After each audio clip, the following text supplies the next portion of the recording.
The school said boys will be boys when a bully hurt my daughter, so I showed them what happens when fathers will be fathers. I was in my home office when I heard my daughter cutting herself in her bedroom. When I walked in, she was surrounded by chunks of her blonde hair with tears streaming down her face. I knelt down and gently took the scissors from her. She looked at me with those big blue eyes and whispered, maybe now he'll leave me alone. Amelia wouldn't tell me much that night. She just kept saying it didn't matter anymore and went to bed with her hair all uneven and choppy. I spent the next 3 days trying to get information out of her. She barely touched her breakfast and picked at her dinners. When I called her teacher Ms. Peterson, she actually laughed at my concern. Oh, you mean Archie Morrison? He has the biggest crush on Amelia. It's adorable how he follows her around like a puppy. Boys that age just don't know how to express their feelings properly. Something about the way she said, follows her around, made my stomach turn. I didn't know how to bring it up to Amelia, and luckily, I didn't have to, because as soon as she got home, she completely broke down. Turns out, Archie had been calling her Goldilocks Beach every single day, getting the whole class to chant it during recess. He'd been cornering her in empty hallways and demanding hugs. Last week, he grabbed her face and forced her to look at him, saying, when I talk to you, you look at me. I'm only hurting you because that's what people do when they're in love. I was furious. The school kept brushing it off as puppy love, so I told Amelia to stand up for herself, to yell loudly next time he touched her so teachers would have to pay attention. Sometimes I wonder how different things would have been if I'd just kept quiet, because the next day, Amelia came home with bruises on her wrists and her shirt torn at the collar. You see, she'd yelled at Archie to leave her alone in front of everyone. The teacher had made her apologize to him for hurting his feelings and making a scene, and as if that wasn't enough, he cornered her after school with 3 of his friends to teach her a lesson. My dad says girls play hard to get, but they really want it. You embarrassed me, so now we're even. Tomorrow I'll show you what real love feels like, he said. Amelia collapsed against me, and I rubbed her back like when she was little, whispering that she was safe now while my hands were trembling with rage. And that night, I drove straight to Archie's house. His dad answered the door in a suit that probably cost more than my monthly salary. Your son has been bullying my daughter. Oh, that's not what I heard, he interrupted, with a smirk plastered on his face. Archie told me your W-word daughter has been sending mixed signals, leading him on, then publicly rejecting him. I should have beat him to a pulp, but I didn't, because when I looked behind him, I noticed his wife standing there with a bruise on her cheek. Mark immediately grabbed her waist and pulled her close. Linda understands how relationships work. 20 years of marriage because she knows that when we get violent, it's because I love her too much to let go. That's when I knew Archie was just following in his dad's footsteps, and soon, I'd make them both pay. Full story on channel, link below.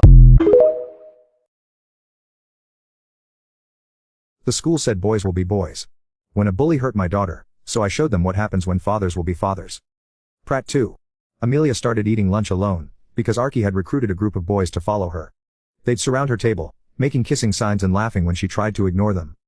The lunch monitors did nothing. When she tried eating in the library instead, the librarian turned her away, claiming Archie had reported she was damaging books. I installed a recording app on Amelia's phone after explaining why I needed to. She agreed immediately, desperate for any help. The first recording we captured made my blood run cold. Archie had cornered her by the water fountain. My dad knows people on the school board. He said if you don't start being nice to me, he'll make sure your dad loses his teaching job. You want your dad to be unemployed. Then smile when you see me. While armed with this evidence, I made an appointment with the superintendent. I prepared everything meticulously. Photos, recordings, documentation of the school's failure to protect my daughter. But when I arrived at his office, his secretary gave me a strange look. Oh, Mr. Thompson, Drewster Hayes is expecting you. The meeting was a disaster. Drewster Hayes sat behind his desk with his hands folded, barely glancing at my evidence. Mr. Morrison has already been here, he said calmly. He's quite concerned about your daughter's mental state. Apparently, she's been fixating on his son, following him around, making false accusations when he doesn't reciprocate her feelings. That's a lie, I said, pushing the photos across his desk. Look at these bruises. Listen to these recordings. He pushed them back without looking. Children can be very creative when they want attention, and recordings can be edited, taken out of context. Mr. Morrison showed me some concerning emails you've sent to other parents about his family. It seems you're the one doing the harassing. I hadn't any emails, but arguing seemed pointless when he'd clearly already chosen a side. Strange things started happening after that meeting. Every morning, at least one of my tires was low on air. The first time, I thought it was coincidence. By the 4th time, I knew better. I found small nails, scattered near my driveway, positioned perfectly to catch tires. Then came the night Amelia woke me up at 2 a.m. She was standing by my bed, shaking. Dead. He sent me pictures. She held out her phone with trembling hands. The images made my heart stop. Photos of her bedroom window taken from outside. Different angles, different nights. In one, you could see her shadow moving behind the curtains. I called the police immediately. 2 officers showed up an hour later, looking bored. They took notes, glanced at the photos, and shrugged. Without proof it was the Morrison boy. There's not much we can do. Could be anyone. Maybe install security cameras. Amelia didn't sleep the rest of the night. Neither did I. The next evening, someone knocked on our door around 8 p.m. I looked through the phone and saw Linda Morrison standing there alone. When I opened the door, the porch light illuminated a fresh black eye. I need to talk to you, she said quietly, glancing over her shoulder. About Mark. About what he's teaching Archie. I let her in and made tea while she sat at my kitchen table. Her hands shook as she wrapped them around the mug. Has cameras, she said finally. All through our house. He's been showing Archie how to track people's phones. How to follow someone without being noticed. He calls it keeping tabs on what's yours. She reached into her purse and pulled out a USB drive. I copied files from his computer. Videos from our home security system. You need to see what he's been teaching our son. I plugged it into my laptop while Linda stared at her tea. The first video showed Mark and Archie in what looked like a home office. Mark was demonstrating something on Linda, gripping her arm and pulling her close. See how she tries to pull away at first. He told Archie. That's natural. Women need to be controlled. They'll thank you for it later. Linda's face in the video was blank, resigned. Archie watched with fascination as his father showed him pressure points. Ways to grab someone that wouldn't leave obvious marks. Your mother learned years ago that fighting back makes it worse. Smart women understand their place. I copied everything immediately, making multiple backups. Linda gave me more details about Mark's connections. His position on the school board. The people he had in his pocket. He'll destroy you if you're not careful, she warned. Who's done it before to others who challenged him. See, after she left, I spent the night organizing everything into a comprehensive file. But I knew I needed to be strategic. Mark Morrison had all risen the well with the school administration. The next morning, I tried presenting my evidence to the school board. I'd barely started speaking when Mark stood up from his seat at the board table. A satisfied smirk on his face. Mr. Thompson has been harassing my family for weeks now. His daughter has an unhealthy obsession with my son, and instead of addressing it, he's enabling her delusions. I motion that we table this discussion until Mr. Thompson seeks appropriate mental health support for his child. The motion passed unanimously. Things escalated quickly after that. Amelia came home from art class covered in paint, her favorite sweater ruined. She was shaking as she told me what happened. Archie had cornered her while she was working on a project. He'd grabbed her hair, trying to cut off a piece with scissors. For my collection, he'd said. She'd pushed him hard, sending him stumbling into the paint supplies. The art teacher had walked in just as Archie hit the shelves. She'd seen the mess, heard Archie's cries, and immediately blamed Amelia. Detention for a week, she'd announced. Or you'll be cleaning up this mess. During Amelia's first detention, Archie and 5 of his friends surrounded the classroom windows. They pressed their faces against the glass, making obscene gestures and mouthing threats. The school said boys will be boys. When a bully hurt my daughter, so I showed them what happens when fathers will be fathers. Pratt 3. The detention monitor sat at his desk, deliberately looking at his phone. That night, I made the decision to pull Amelia out of school. We'll do homeschooling, I told her. Just until we can figure this out. The relief on her face broke my heart. Thank you, she whispered, hugging me tighter than she had in years. But Mark Morrison wasn't done. 3 days into homeschooling, a social worker showed up at our door. We received a concerning report, she said, holding up official-looking papers, about educational neglect and isolation. I need to assess Amelia's living situation. As she introduced herself as Sarah Chen, something about her seemed familiar. She conducted her interview professionally. But I noticed how her eyes lingered on the evidence files I'd left on the coffee table. When she asked to speak to Amelia privately, I hesitated, but agreed. They talked for an hour. When they emerged, Sarah's expression had changed completely. Or Mr. Thompson, I think we need to have a different conversation. About the Morrison family. I'm Linda Morrison's cousin. I've been watching Mark hurt her for 15 years. The Sarah Chen sat down at our kitchen table, her professional demeanor shifting to something more personal. She pulled out her own phone and showed me photos spanning years. Linda at family gatherings with various injuries poorly hidden by makeup. I've documented everything I could, but Linda always protected him. Until now. She explained that Linda had called her the previous night, desperate and ready to act. The US drive was just the beginning. Sarah had already connected with a family lawyer named Catherine McKenzie, who specialized in cases involving domestic violence and institutional corruption. She's handled situations where abusers use their positions to manipulate systems. She knows how to build cases that stick. The next morning, I met Catherine at her office downtown. She was younger than I expected, with sharp eyes that missed nothing as she reviewed our evidence. She spent 3 hours going through everything, asking detailed questions and taking notes. When she finally looked up, her expression was grim, but determined.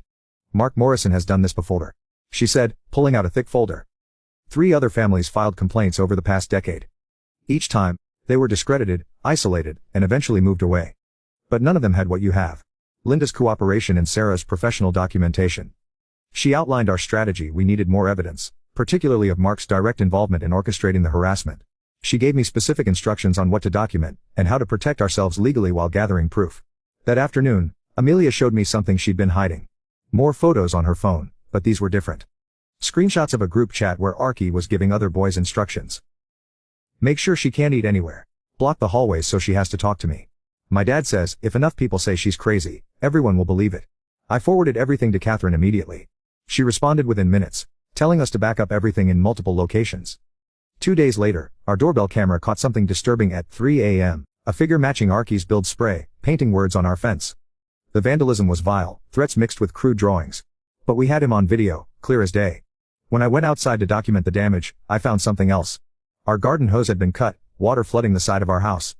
The outdoor electrical outlet had been tampered with, though thankfully the breaker had tripped before any fire started. I called the police again, but this time my name dropped Catherine Mackenzie. The officers' attitudes shifted immediately. They took the vandalism seriously, documented everything thoroughly, and promised to file a complete report. Catherine called that evening with an update.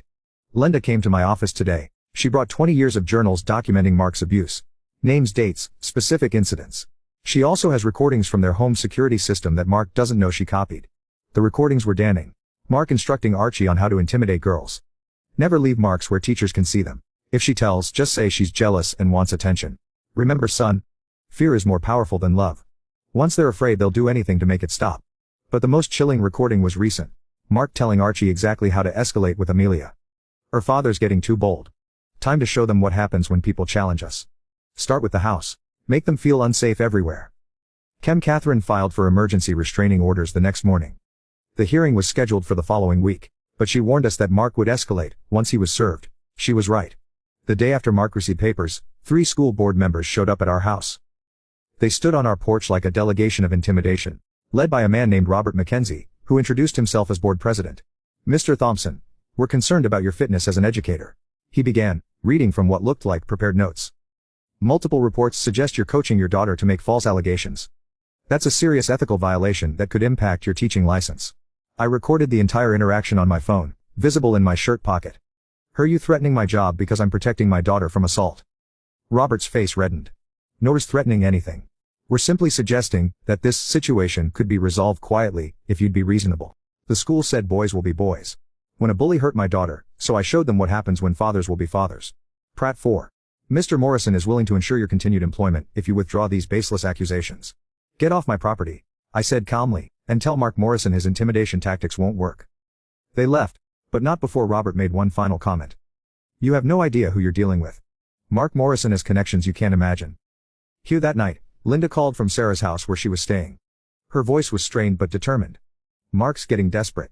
He's been calling everyone, trying to control the narrative, but I found something else. He has a notebook where he's documented his control strategies for years.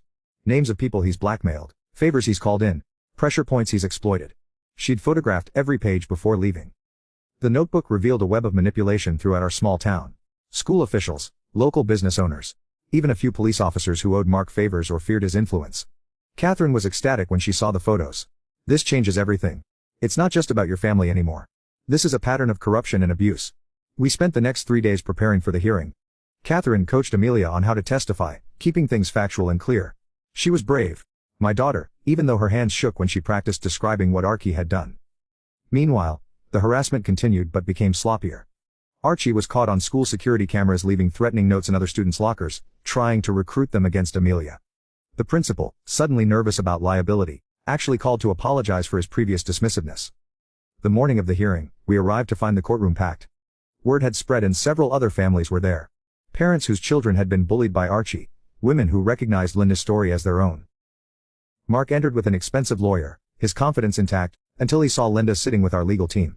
His face went through several expressions: surprise, rage, then careful blankness. The judge, Roberto Catherine, was known for her no-nonsense approach. She reviewed the evidence methodically, asking pointed questions. When Catherine presented the recordings of Mark teaching Archie intimidation tactics, the courtroom was silent except for the sound of Mark's lawyer frantically scribbling notes. Amelia testified with remarkable composure. She described the escalating harassment, the fear she felt, the way the school had failed to protect her. When Mark's lawyer tried to suggest she was exaggerating, she simply pulled out her phone and showed the judge the photos Archie had taken of her bedroom window. Sent these at 2:47 a.m., she said quietly, with a message saying, "Sweet dreams, Goldilocks. I haven't slept well since." Then came the moment that changed everything. Archie was called to testify. His father had coached him well, but teenage arrogance betrayed him. When asked about the harassment, he smirked. "My dad says girls need to know their place," he stated proudly. Amelia was being difficult, so I had to show her who's in charge. That's what men do. The judge's expression hardened. "And who taught you this?" "My dad. He showed me with Mom how to make women listen. He says once they're scared enough, they'll do whatever you want." Mark lunged from his seat, grabbing Archie's arm hard enough to make him cry out. "Shut up, you idiot." Court officers immediately restrained Mark, but the damage was done. He just assaulted his son in front of a judge, proving everything we'd claimed about his violent nature. Judge Catherine called a recess. When we returned, Her ruling was swift and comprehensive. Permanent restraining orders for both Mark and Archie. No contact with Amelia or me, directly or through third parties. Archie was mandated to undergo intensive therapy with regular court monitoring, but she wasn't done. Monsieur Morrison, your behavior in my courtroom today, combined with the evidence presented, deeply concerns me. I'm referring this case to the district attorney for criminal charges, including witness intimidation, assault, and conspiracy to commit harassment. Mark's lawyer tried to object, but the judge cut him off. I'm also forwarding all documentation to the school board with my strong recommendation that Mr. Morrison's position be reconsidered immediately.